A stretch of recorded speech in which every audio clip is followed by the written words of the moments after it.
nag-start na sila sa kanilang trial kahapon. Ano.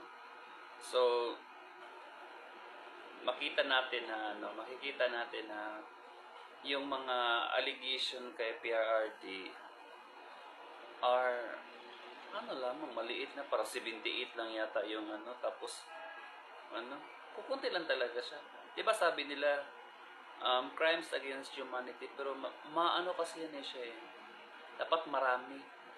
So thousands, so hindi naman umabot ng thousands yung nila. Hindi nga umabot ng hundreds, 78 lang. So tapos 3 counts of murder ba yun? Basta hindi ko masyado na yun. Tingnan nyo na lang. So, parang mahirapan din sila. Kasi, ayon kay Attorney Kaufman, ang courtroom na ito ay base sa mga ebidensya, hindi sa haka-haka at hindi sa mga chika-chika, sa mga hearsay. So, yung narinig na mga ICC lawyers doon, mga judge, is are hearsays. May mga ebidensya naman, may mga police blotter records, pero kadalasan is mga mga paano sa puro chismis.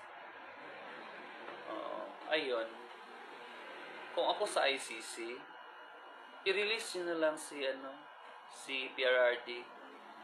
Kasi ang ICC ngayon, parang si PRRD yung tawag na to, sa kanila ba? Parang mas napag-uusapan sila yung engagement nila. Kasi ang ICC hindi naman siya masyadong Kasi yung mga pinaprosecute nila doon is mga Nigerian, yung mga third world country. Wala namang mga malalaking So, alam niyo naman ang ICC, lang sila sa mga maliliit na mga bansa. And tapos ngayon, sa mga post nila, may mga Bisaya post pa nga sila to catch attention sa public ba.